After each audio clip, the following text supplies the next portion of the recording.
Most people with BPD, it's normally narcissism, or not even narcissism actually, but entitled. A lot of people that get diagnosed with BPD are people that are really fucking entitled and spoiled. Maybe we could diagnose that as some form of mental illness. Most women with BPD, when they do die, it's an accident. I need to, as I say, I can't aim my harpoons at the diagnosis of BPD. I need to aim my harpoons at the people that came up with BPD. Once I can plunge my harpoon into them, game over. What do I think DID is? A trauma disorder. I think it should be renamed to what the military in America call it, which is PTSD dissociative subtype. And I think it's a form of PTSD with some extra complications. But the more I look into like United States military angle of DID research and their phraseology, the more I like it. Because the term PTSD dissociative subtype makes a lot of sense. And if people want to destigmatize DID, what the fuck does dissociative identity disorder mean? It sounds fucking gay. It sounds made up. Identity disorder. How gay is that? Jokes, but... Whereas PTSD dissociative subtype, post-traumatic stress disorder dissociative subtype, done. Nobody's going to mock you, question you, any of that. And it wouldn't allow for this angle online that we see of LARPing with it. You know, we saw people with PTSD filming themselves during flashbacks and making clowns of themselves on the reg. People would be like, why are you triggering yourself? And like, you're an idiot. And like, that wouldn't be accepted. So through language, I think we can evolve things to a better place. And then the people that want to claim DID, well, fine, they can have their DID. But I think if that stops becoming a formal diagnosis within things like the DSM and ICD, that will be the best step we can go with. For them to accept United States military's language of PTSD dissociative subtype, that's the biggest goal, in my opinion. Takes away the fantastical element, stops it being about identity and makes it what it's actually about. BPD is a whole other conversation, and I think a lot of DID people that we see online probably have what a lot of people would consider BPD. I also just think a lot of what we consider BPD is a lot that I need to make a very concise video on, and I have been saying for a while. And we fucking went through that fucking book again, and I never fucking turned it into a segment. So I'm gonna have to go through it off stream lounges. I get too distracted doing it on stream. I'm gonna have to fucking do it off stream, and I have to go through that fucking I hate you, don't leave me.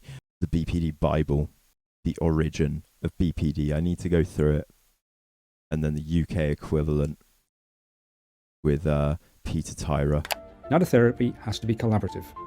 If you try and persuade someone to make a change that is clearly not wanted, it will not work.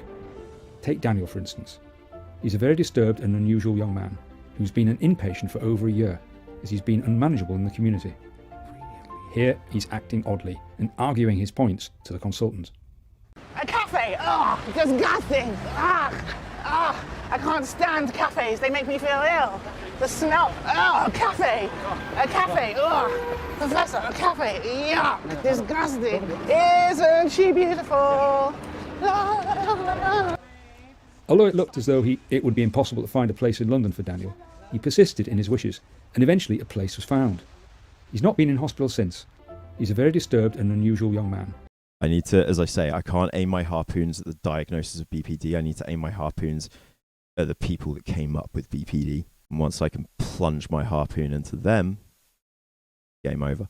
But TLDR, the people that came up with the definitions and ways of diagnosing BPD are some of the nuttiest quacks I have ever seen in my fucking life. So I have big issues with it.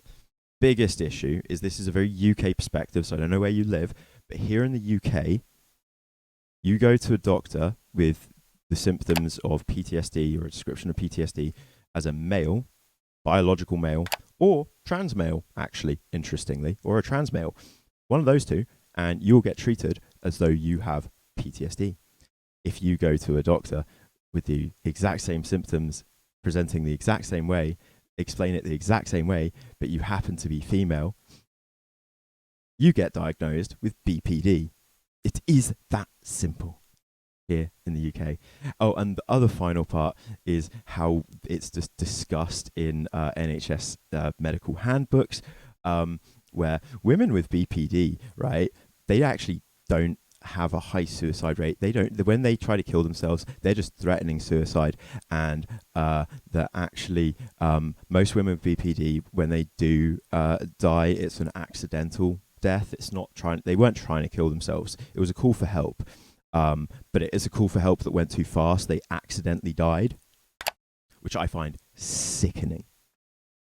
Basically, it's about the phraseology of it and how the phraseology of it around it is applied here in the UK is my main focus when I talk about these things. But the formulation of BPD in the UK and America is by people that have worked together, have discussed it with each other. They're equal psychos, and I disavow. I disavow. People with BPD either have narcissism or PTSD, is what I found. Most people with BPD, it's normally narcissism or PTSD. Or not even narcissism, actually, but entitlement. A lot of people that get diagnosed with BPD are people that are really fucking entitled and spoiled. And maybe we could diagnose that as some form of mental illness at some point. Maybe that is true BPD. I don't know. But most people I've met with BPD have serious PTSD. Serious PTSD. Major fucking trauma. And then they get labeled with BPD. It's like CSA, BPD. Whereas I'm a guy, CSA, PTSD. It's that. It's literally that. And that pisses me off beyond all. They're fucking schizophrenic like you. A successful, influential, extremely attractive person to get to that point. Still getting the ads. Still getting the ads, even though you're an extremely attractive person like Kanye. Use the hand, pushing over the hand. Let's go. Go. Hop. All right, that's good. Push it right up to that sky or the ceiling. Come on, you guys just do your own thing. Enjoy yourself. Come on, work it. Good. Now take it out to the... I'm actually really glad I did that whole explanation of my opinions and feelings on BPD earlier in the stream, because it really does align to what I want to show you with in this clip here.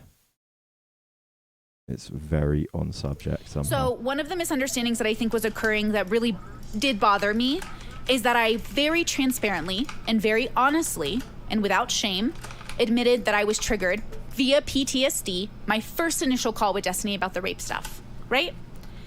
I admitted that. I'm not ashamed to say I'm having a heart attack, nor am I ashamed to say that I'm medically triggered.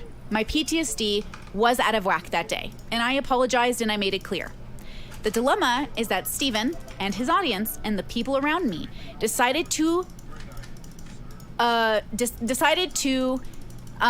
ignore my transparency and decide I was instead borderline triggered, that I was splitting, that I was miscalculating things, that it's my borderline that's causing me to be out of the norm. I already said it was my PTSD. I know myself well enough to know the differences between my triggers. I've been in remission or recovery for 3+ years on borderline. I'm considered high functioning, and my therapist was very impressed with the fact that I could hold down jobs, that most of my friends never knew I was sick, that my family members, even though they saw me being sick, saw me also hustling in life and thought there's no way she has a mental illness. But when I got diagnosed, everything became clear and I got better. So I'm 3 years into not being manic, not having suicidal ideations, not actually wanting to die. I've been 3 years clean of splitting and misunderstanding people, but I am human, so I might misunderstand people, right?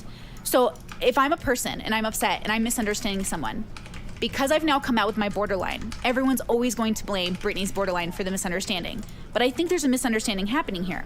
So how can I feel safe in a space where my close friend and his audience have decided my borderline is upset and not the PTSD associated with my rape that I clearly stated in the original video or the original call, right? Okay, so that's what's confusing there. It's confusing to have to interact with the internet or people and have them literally ignore you. So, okay. So I'm guessing for all of you here, it's instantly obvious why I found this this fucking clip so annoying, so frustrating. Not her, just fuck. This is frustrating to hear. It makes me feel bad for her. It doesn't actually make me feel pissed off at her. It makes me want to talk to her and want to try and explain some things to her, or at least have a conversation about these subjects with her to see if my understanding of these things could possibly help her in her own journey. Because I don't think the way she is talking about these subjects right now is correct, apt, or remote. It's not right. And holy shit, I just saw that somebody else just hit level 5 in Star Trek. Fucking big up. Ho damn. Thank you. Hell yeah. Dante approves. Don't lick my fucking...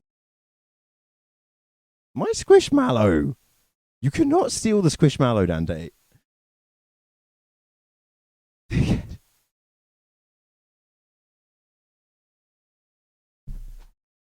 Chat, keep an eye on him. If he starts fucking obsessively licking my bed, tell him off. So there's that. I'm not sure how I'm supposed to interact with that group, and I'm not sure what's appropriate moving forward. Yeah, you. Yeah, you.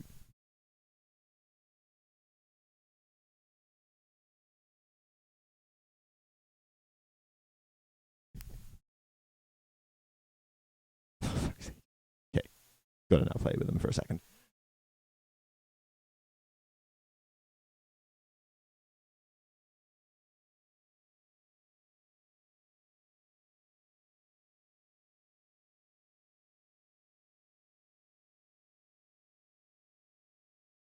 But I think it is inappropriate to say that this is related to my borderline, or that I'm splitting, or that I want people to think the way I think. I don't want people to think the way I think. My work is predicated on proving that we do not share the same reality, that we are thinking different. Does this feel like she's shielding herself from criticism by saying it's my mental illness? No, everything she said so far is pretty fair, I think. I don't think Destiny ever blamed her BPD for the situation. No, but some people have said that she's like splitting or, you know, borderline or whatever. I don't know if that's true. I don't know enough about borderline, honestly. And I don't know. I think everything she's done so far can be explained by being ultra triggered by that rape conversation. I don't know if she's like, yeah. Friendly, that no one thinks the same. My work is predicated on the individual, that regardless of statistics and generalizations, individuals can surpass those expectations, and therefore I want to work with those individuals, right? To understand the full context, it's because she's gone from being like BFF besties with Destiny to overnight slagging him off and saying that Sneeko is a more open-minded, better person, that is a better role model for men, and it gives better relationship examples because he talks to her and is open to her advice, she thinks.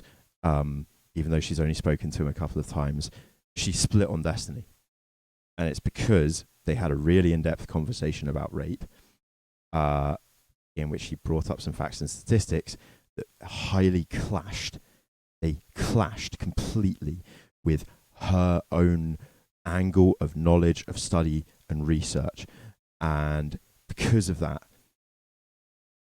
explosion, Destiny discusses, I think, in this video, this is 2 hours 40, I need to find it elsewhere, a new heuristic that he is working on, a new principle, basically, which is that the most dangerous thing you can do to a friendship is clash with somebody on a field of their expertise, or compare somebody to somebody else in a field of their expertise, but in a negative manner, or to deny them their knowledge or assumed knowledge in their assumed field of expertise. It's part of the reason why we have such issues with combating a lot of the misinformation out there about DID, because people have researched it thoroughly without the critical analysis and bought into it. Brittany is like that. She has spent a lot of time studying psychology. I think she has a master's in it. She has spent a lot of time studying these things.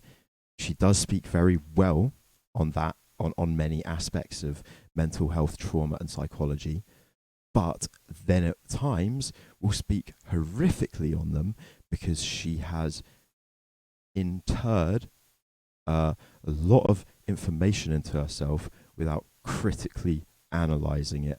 And then also she has trapped in this mindset of how she views the world within bubbles and that can make her in some areas just outright hostile and very close-minded on things, whilst thinking that she is very open-minded on them, and that's a shame. But I also don't think it's necessarily a huge issue, and I think it's something that if she were to be able to hear that without hearing it as an attack, would actually be something that she might be able to agree with and probably work on, and I think that's something she'd want to work on. Lack of objectivity where it affects you, where it watercress you. It can be really hard, and it's really upsetting when that happens, and I'm so fucking happy when it has happened in this community. You guys have been able to talk to me again afterwards and maintain friendships, or I wonder if that's down to me reaching out. I don't know but Destiny did reach out to her afterwards, no. And as far as I can tell, he reached out to her in pretty much the exact same way I've reached out to any of you, where we've had intense arguments, where I've stuck to my guns on something, but in the process highly upset you. Sometimes I won't have stuck to my guns, and I will have apologized as well in every shape, way, and form, but it's upsetting that she hasn't been able to try and do the same with Destiny. I wonder if part of that is due to do with the public nature of it, the audience involvement, all the extra voices, all the extra words, I think whenever it's happened in this community, like the other party that isn't me will have been so highly respected by everyone else in the community that nobody would want to fucking begin attacking or weighing down on either one side or the other, and that's been also very much a positive. Yeah, me and you, Micro, have had some really heated arguments as well. Not even debates. Me and you have had some just straight up arguments, I feel, where I've ended up triggering you, upsetting you, pissing you off. And you know that I don't want to do that. I actually don't want to upset, piss, and I don't want to do that. I only do want to learn and talk these things out with you. And I really respect that you've been able to understand that about me. I think a lot of you understand that with me, my way of learning a lot about life is through really hyper autistic, in-depth conversations on things that get really upsettingly difficult or challenging at times. But that's because my natural levels of empathy, I don't think, are that high. But my ability to sympathetically understand somebody and then empathize with them after, that I think is high. But it takes me really understanding it, and I know that's not everybody's duty to help me achieve that understanding. I also understand that as well. But where those of you are willing to be patient with me and stick it out, I will always be grateful, because it's how I grow and evolve. Anyway, and it got to this point in the video, and I got a really horrible vibe about everything going on. This is the bit where I had some severe red flags start flashing up. I can't lie. I really want everybody to pay attention here. Do you think you're healthy? I think I am the healthiest I can be in this moment, but I am aiming to be healthier. I mean, I just got diagnosed with I'm getting diagnosed with possible fibromyalgia and autoimmune. So I mean, I'm literally not healthy. I have borderline and PTSD, which means I am mentally, I'm in remission or unhealthiness back and forth.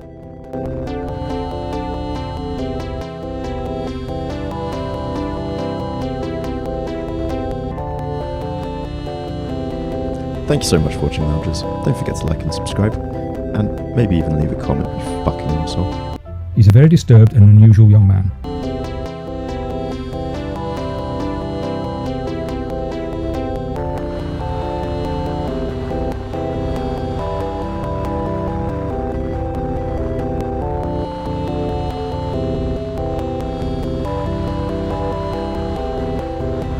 Very disturbed.